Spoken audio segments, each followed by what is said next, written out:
Olá, muito boa tarde. Hoje é quinta-feira, dia 23 de julho, e eu estou aqui mais uma vez pedindo licença para entrar na sua casa. Espero que esteja tudo bem com a senhora, espero que esteja tudo bem com o senhor.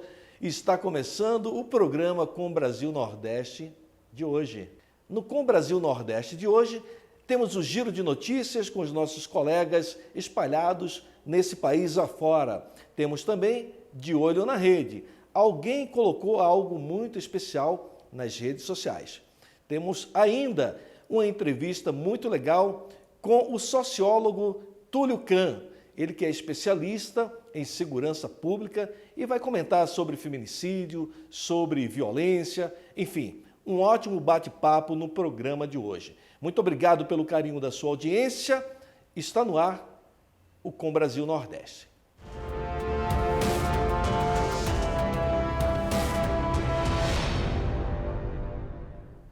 Vamos começar o programa de hoje chamando o nosso colega jornalista que está no Nordeste, Marcelo Jorge. Marcelo Jorge, o giro é seu.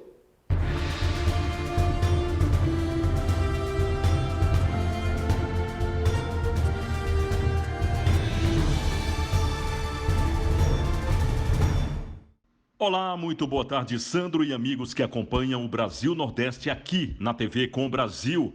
Olha, antigamente, estar em uma ilha era um sinônimo de isolamento total e ausência de problemas vivenciados no continente. Mas agora, com o advento do vírus chinês, a coisa já não é bem assim.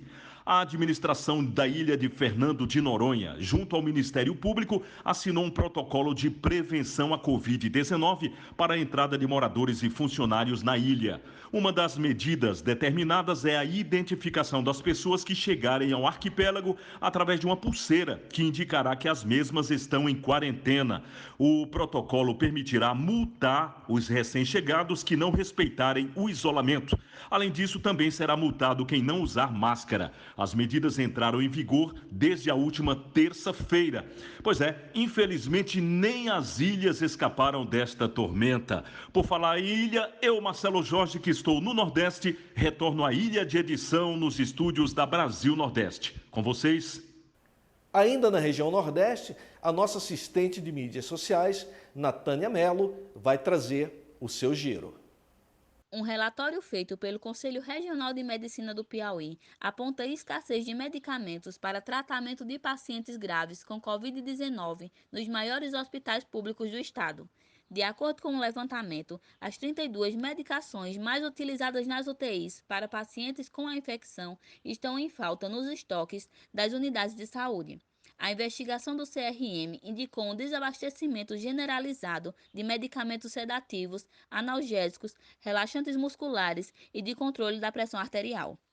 No Maranhão, Vinícius Nagem, trazendo o giro de notícias para você. A primeira parte da proposta de reforma tributária do governo federal cria a CBS, unificando o PIS e o COFINS. Esse projeto foi entregue pelo ministro da Economia, o Paulo Guedes, aos presidentes da Câmara dos Deputados e do Senado Federal nesta última terça-feira, dia 21. A primeira parte da proposta de reforma tributária do governo federal prevê a criação da contribuição social sobre operações com bens e serviços, CBS, unificando em um único tributo sobre bens e serviços o PIS e o COFINS, que serão extintos. A alíquota geral da CBS será de 12%. O projeto foi entregue pelo ministro da Economia, Paulo Guedes, aos presidentes da Câmara dos Deputados e do Senado Federal.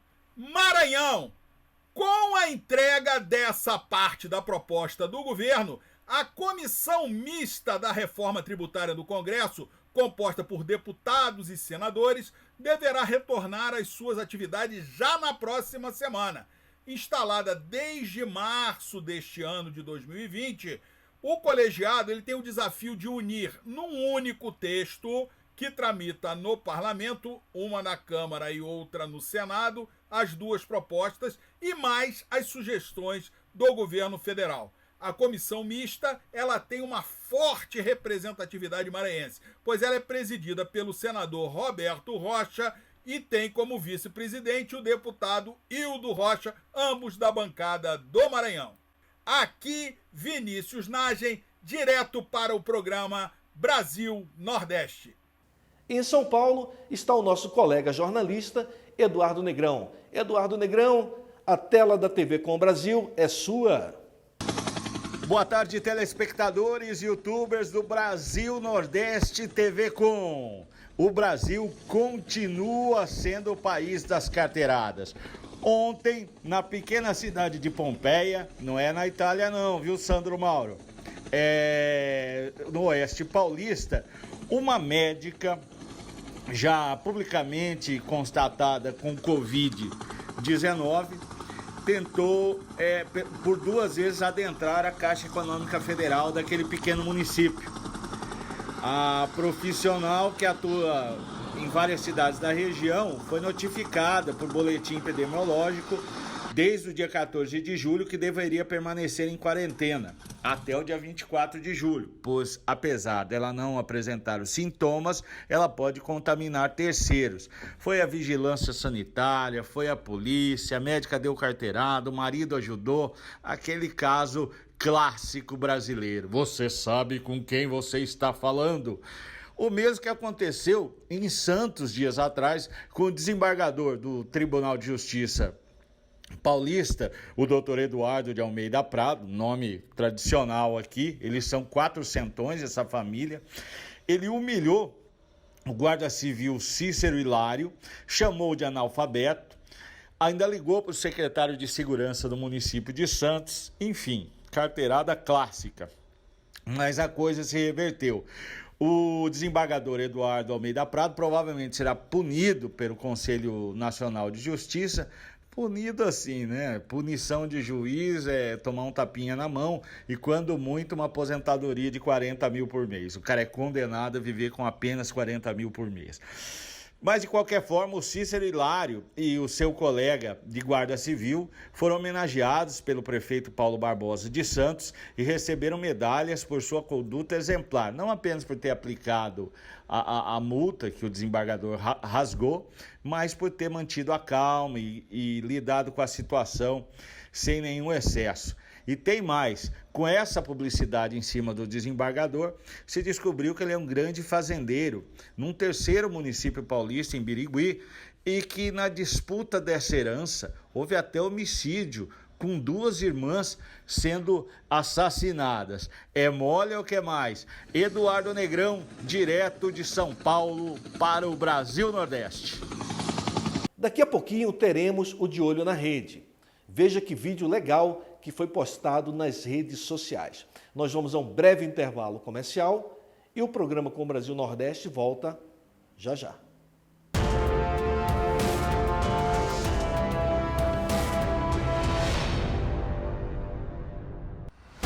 De segunda a sexta, das 12 às 12h30, Brasil Nordeste na TV Com Brasil.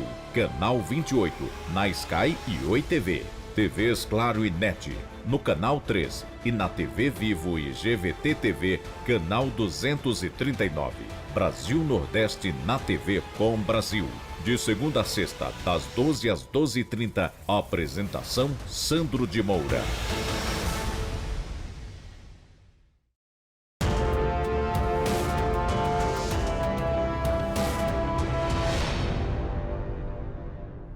O nosso bate-papo de hoje é com um entrevistado muito especial, o sociólogo Túlio Kahn. Ele também é mestrado e doutorado em ciência política. Um ótimo papo sobre violência, sobre feminicídio no Brasil. Vamos à entrevista com o Túlio. O nosso bate-papo de hoje, então, é com o sociólogo Túlio Kahn. Está conosco também aqui o jornalista Eduardo Negrão, de São Paulo. Ambos estão em São Paulo. Boa tarde, Túlio. Boa tarde, Eduardo Negrão. Boa tarde. Boa tarde, Sandro Eduardo. Negrão, eu vou deixar para você fazer a honra da casa e fazer a primeira pergunta aí para o nosso convidado Túlio. Túlio, boa tarde, prazer em revê-lo. E já indo direto ao assunto, eu li em um dos seus artigos, vários artigos, né, que você comenta sobre a questão do feminicídio, muito em voga, muito exposta na mídia atualmente. como é que você vê esse fenômeno? Está tendo uma explosão dos feminicídios ou está tendo uma explosão apenas nas estatísticas? Boa tarde, Negrão. Sandro. É difícil a gente afirmar categoricamente, Negrão, porque justamente quando houve a mudança na codificação, né, você tem uma migração, né? Antigamente era considerado como um homicídio, apenas o alvo aí era uma mulher, e no contexto de violência doméstica, né, pelo parceiro, enfim. O feminicídio, então, ele tipificou, né, esse modus operandi numa nova categoria. E é normal, isso aconteceu, por exemplo, com outros crimes, né, quando o estupro mudou também de tipificação, né? Quer dizer, existe um aprendizado, né, dos operadores do direito, vamos dizer, do delegado, quando ele faz a tipificação no boletim, do promotor e até mesmo do juiz. Então, demora algum tempo, né? Direito não é uma ciência exata. Então, a estatística acaba refletindo, né? Você vê, ao mesmo tempo que aumentam as estatísticas de feminicídio nos últimos 2, 3 anos, diminuem os casos de homicídio contra as mulheres. Agora, isso tudo a gente está falando de antes do Covid, né? A gente tem dos últimos meses, isso em diversos lugares do mundo, é que estaria tendo aí um aumento de violência doméstica e também do feminicídio, que seria o caso mais grave de violência doméstica, durante a quarentena, por conta desse convívio forçado, né, entre vítima e agressor. Agora, novamente, a gente vai ter que esperar aí as estatísticas oficiais e um prazo maior, porque também houve uma mudança de canal, né? Ao mesmo tempo que aumentaram as denúncias via telefone, por exemplo, na Polícia Militar, né? Para solicitações de viaturas para que intervenham em casos de violência doméstica, houve um decréscimo dos registros nas delegacias, aquele que você fazia pessoalmente. O feminicídio, a violência contra qualquer pessoa, já é algo bárbaro, contra a mulher, muito pior. E como é incompreensível a gente, no momento que tem a ser afetado por um vírus, uma doença tão terrível como este, ainda tenha que aumentar a violência contra a mulher. Túlio, existe algum estudo que aponta qual a região do país tem um índice maior de violência contra a mulher e alguma justificativa ou não? Esse recorte por área eu não tenho de cabeça, né? A gente sabe que os homicídios, de maneira geral, tiveram um crescimento muito acentuado no Nordeste nessa última década. Seria apontado alguma causa para esse aumento de violência no Nordeste, por exemplo? Olha, em boa parte isso tem a ver com um crescimento acelerado da própria economia no Nordeste, né? E desorganizado, né? Então, o Sudeste viveu isso nos anos 70 e 80. A gente está acostumado a associar criminalidade com pobreza, mas esses períodos que a gente chamaria de anômicos, né, de transformações muito rápidas, também eles são criminógenos, né? Então, você vê, por exemplo, tem toda uma série de eventos encadeados, né? Por conta desse crescimento rápido das cidades, das grandes capitais nordestinas, você teve o inchaço dessa periferia, né? Dessas grandes cidades, sem condições básicas, né? De educação, de saneamento, desigualdade social, e etc. e tal, né? Mas você vê, o próprio aumento da renda nesses estados nordestinos provocou um aumento dos crimes contra o patrimônio, porque roubos e furtos eles acontecem quando você tem mais coisas para roubar, vamos dizer. Sim, é um crime de oportunidade, se cresce a renda A maior taxa de roubos do país é em Brasília, porque é a maior renda média do país. Então, esse crescimento da renda do Nordeste provocou aumento dos crimes patrimoniais nesses estados. O aumento dos crimes patrimoniais, por sua vez, aumentou a sensação de insegurança.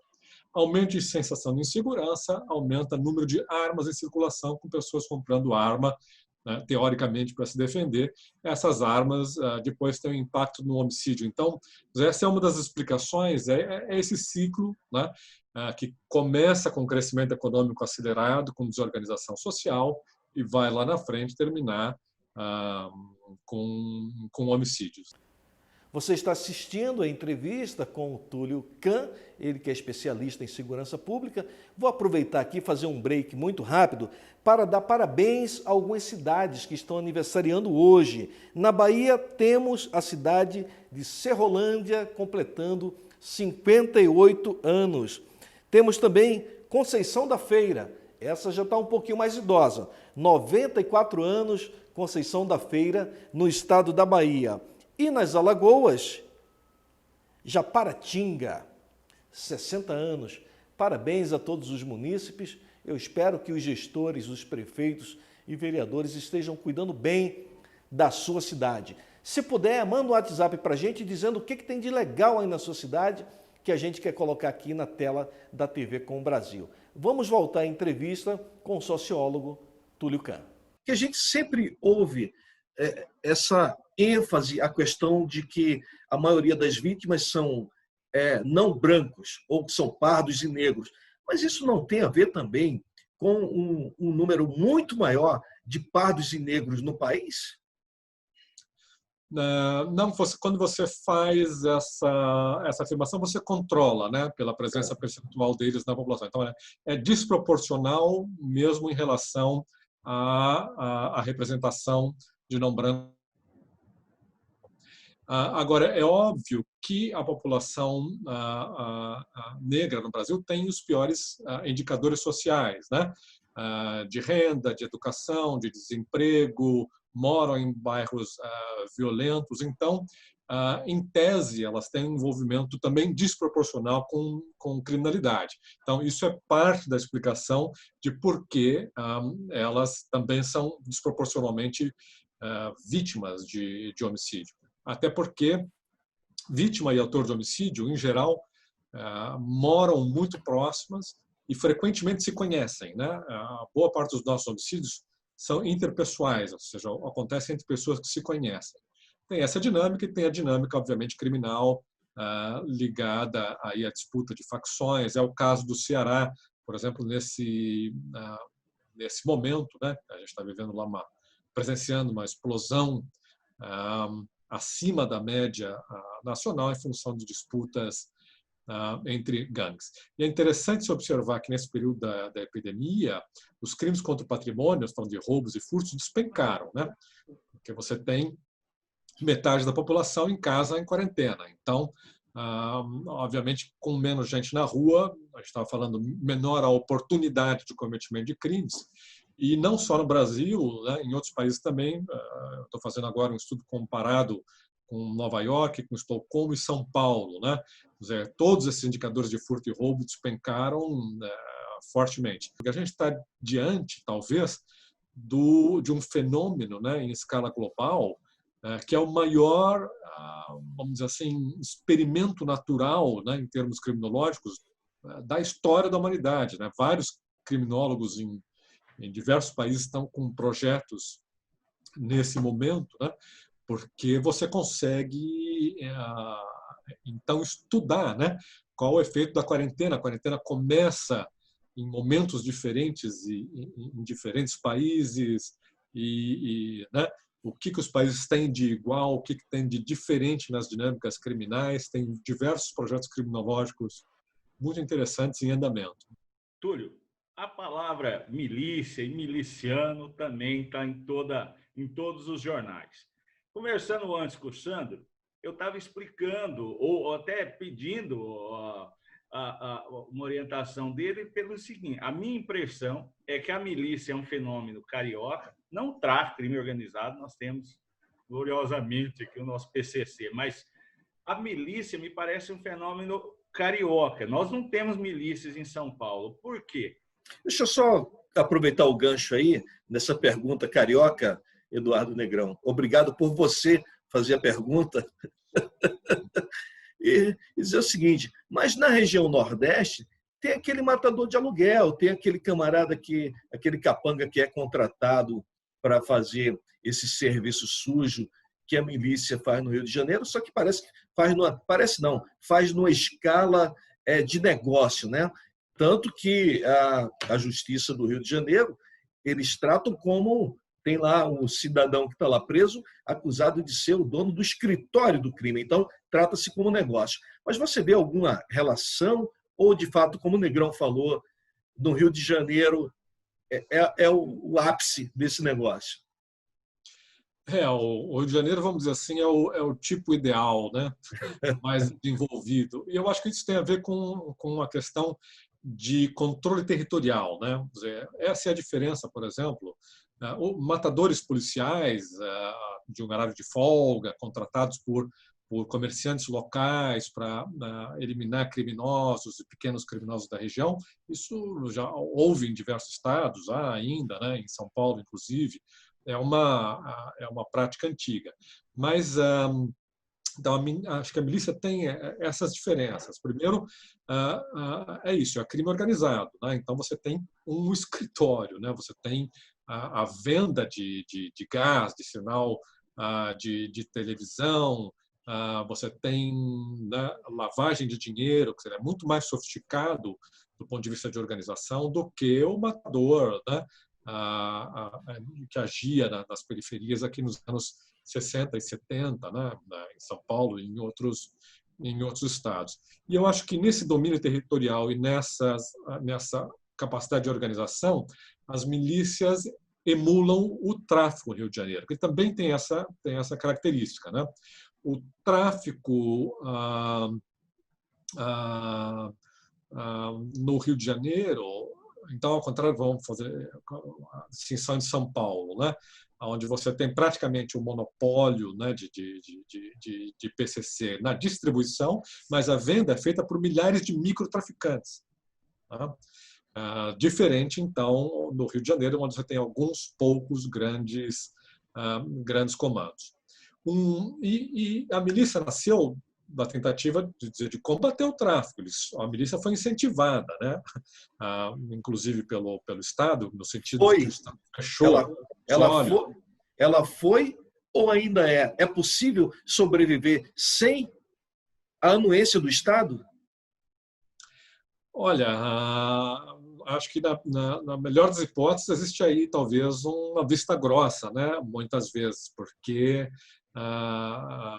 você vê realmente há indícios anedóticos disso. Não estou falando de nenhuma pesquisa, nem evidência, mas de que a polícia combate muito mais as comunidades que são controladas pelo tráfico no Rio de Janeiro do que as comunidades que são controladas pela milícia. A corrupção é muito mais forte nas polícias civis e as polícias militares têm um problema de excesso de violência, né? Mortes em confronto, esse tipo de coisa. O Rio de Janeiro tem também essa peculiaridade, né? A PM do Rio de Janeiro é muito corrupta. Então, isso explica também, em parte, o fenômeno específico das milícias no Rio de Janeiro, né? Você junta, então, essa especificidade do controle territorial, né, da área, a corrupção, né, na polícia militar, e ser uma atividade muito mais organizada comparativamente aos demais estados. Eu gostaria de fazer uma última pergunta para o Túlio. É o seguinte, pelo menos a imprensa noticiou que os índices de homicídio caíram nesse último ano e meio no governo Bolsonaro. Isso efetivamente aconteceu? Você constatou isso nos seus estudos? E se aconteceu, por que você acha? De fato, sim, o governo publica, né, mensalmente, você tem dados de todos os estados de 2015 agora até março de 2020, no Cinesp, vocês podem consultar na internet. A gente teve uma recessão forte no Brasil nos anos de 14 a 16, principalmente o governo Dilma. Isso fez com que a criminalidade refletisse isso, principalmente em 17 e 18. Então, 17 e 18, você tem um pico de diversos indicadores criminais no Brasil. Então, comparativamente, quando você inicia 19, você tem uma baixa, porque você está comparando com um período anterior que foi, vamos dizer assim, um pouco atípico. Nosso bate-papo de hoje foi com o sociólogo Túlio Kahn, ele que é um especialista, estudioso da segurança pública, e com o nosso colega Eduardo Negrão.